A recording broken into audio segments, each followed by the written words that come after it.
Nights at Freddy's news, lore, games, and more. In today's video, I have a bit of a theory for you, not on any game in specific or even any character in specific. This theory is based on a major event in FNAF lore and how it may be affecting current and future entries in the series. If you enjoyed this video, be sure to like it and subscribe if you want to see more videos like this. With that out of the way, let's talk about the Bite of 83, the key to FNAF's future. Now, I know what you're probably thinking. How can the Bite of 83, a very straightforward event for FNAF standards, I'm looking at you, Midnight Motorist, possibly affect the current and future FNAF lore? Well, it's not what you think. For this theory, we are going to be completely ignoring the bite itself and instead focusing on the people involved in causing it, these 4 people specifically. Now, if you don't know much about this event, here's a quick summary. It's the currently unnamed crying child's birthday, but to him, it couldn't feel farther from it. His birthday is at Fredbear's Family Diner. CC hates this place because of something that he saw. What that something is, we don't exactly know. However, the animatronic characters scare him deeply, making him cry whenever he is near them. His older brother, Michael, bullies him quite a lot, forcing him to be at Fredbear's quite often. He even was the one that forced Cece's birthday to be at Fredbear's.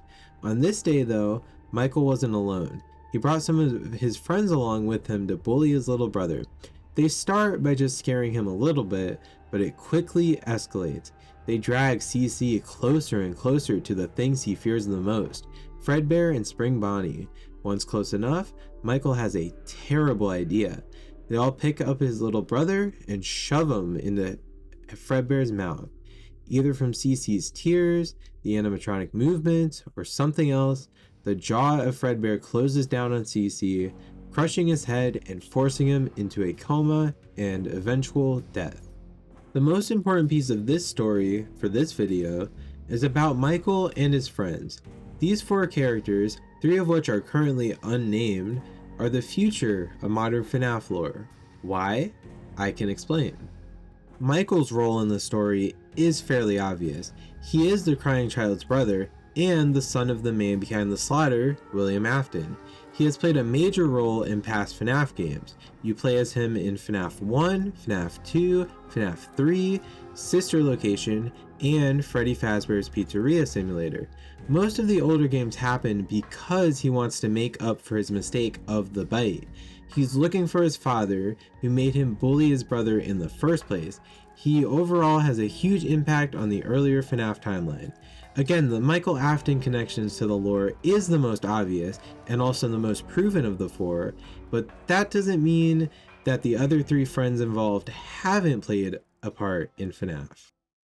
Moving to more recent games, Ruin introduces us to a few new characters. We play as a girl named Cassie, friend of Gregory, looking for him after getting lured to the now abandoned Mega Pizzaplex. Throughout the game, you can find many different collectibles scattered around the map, all of which have descriptions written from the perspective of Cassie. The Glam Bonnie plush, Chico Lunchbox, and Bonnie Lunchbox, as well as dialogue when you get the Faz Wrench, all mention one thing in common: Cassie's dad. We know very little about him, but we do know for a fact that Bonnie has always been his favorite member of the Fazbear band. This detail about him is very important to remember. Why? Let's move to Help Wanted 2 and it will become clear. In Help Wanted 2, there are a few endings. After getting all 6 hidden plushies, you receive a play token from Mystic Hippo. This token allows you to play Princess Quest 4. In this game, which is one of the coolest things in the series by the way, you make your way to a graveyard with 6 graves. Lighting the torches near them in the correct order will unlock a secret chest. In this chest, you receive a Bonnie mask, and the text, "This looks familiar." Still not getting it? Let's look at the facts about Cassie's dad. He loves Bonnie. He's always been his favorite character. There's a Bonnie mask, which is a highly specific and very strange item to make such a big importance out of. This mask is in an arcade game that is hidden in the FNAF 6 pizzeria that is buried underneath the Pizzaplex. This is a place that Cassie's dad would have access to, considering he's a Fazbear tech, indicated by the line from picking up the Faz wrench. This means that we could very well be playing as him in Help Wanted 2. If we play as him, he is the one that the Bonnie mask is familiar to. During the bite, one of the kids has on a Bonnie mask. Why would they make this mask such a big detail in Princess Quest if it meant nothing? Cassie's dad is the kid with the Bonnie mask. Cassie's dad also has big lore significance, possibly knowing about the Mimic and building the Mex's machine to stop it before the events of Security Breach. That covers Bonnie, but what about the kids with the Chica and Freddy masks? Before we go over Freddy, I must admit that we do not yet have anything related to the Chica mask kid. I can see a future game giving us details on this person, but currently I do not have anything to link to the Chica mask kid and won't be talking about it in this video. So, the Freddy mask.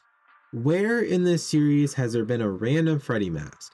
FNAF 2 is probably the one that comes to mind, but that's not the mask I'm thinking about for this video.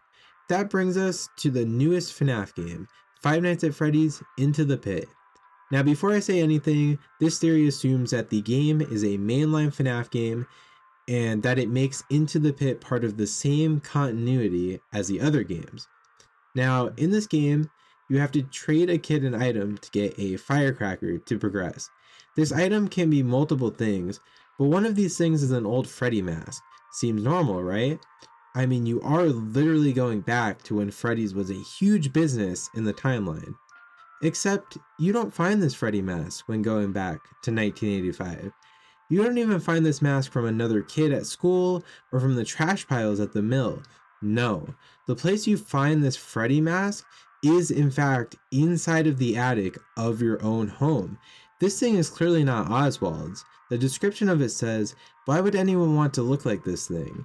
The item descriptions in this game are written from the perspective of Oswald, meaning he clearly would have no interest in ever having a Freddy mask. This thing isn't his mom's mask either. She never mentions anything about Freddy throughout the whole game. His dad, however, does. When exploring both Jeff's Pizza and Freddy's Pizza, you can find some arcade cabinets. When interacting with them, Oswald states that his dad always talks about these old games. Why would his dad know about these games? They are Fazbear Entertainment exclusives, as pointed out by Chip and Mike in the beginning of the game. Why would that detail even be included if it wasn't important? Well, all these details are important. They all point to one conclusion.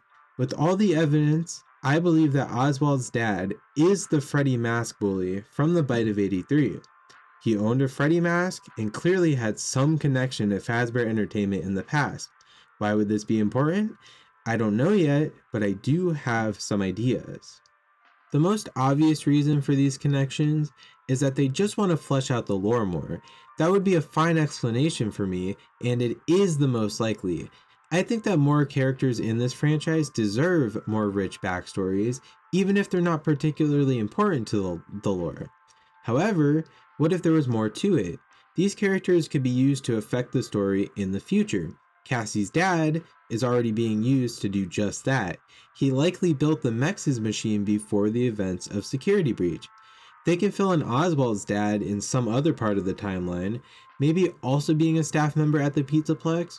Whatever the case, I believe that Scott and Steelwool are trying to tell some kind of bigger story with these four characters at the center of it. With the next game likely being about the history and origins of the Mimic, perhaps the Chica Bully could have been involved with the creation of it. That's just one way of many that they can go with this. Whatever they decide, I'm super excited for the direction they are going with the story. So, that's the video. What do you guys think about the theory? Let me know in the comments below, as well as what you want for the future of these characters. Be sure to like the video if you liked it, and subscribe for more videos like this one. Thank you everyone for watching, and I'll see you next Friday with another video.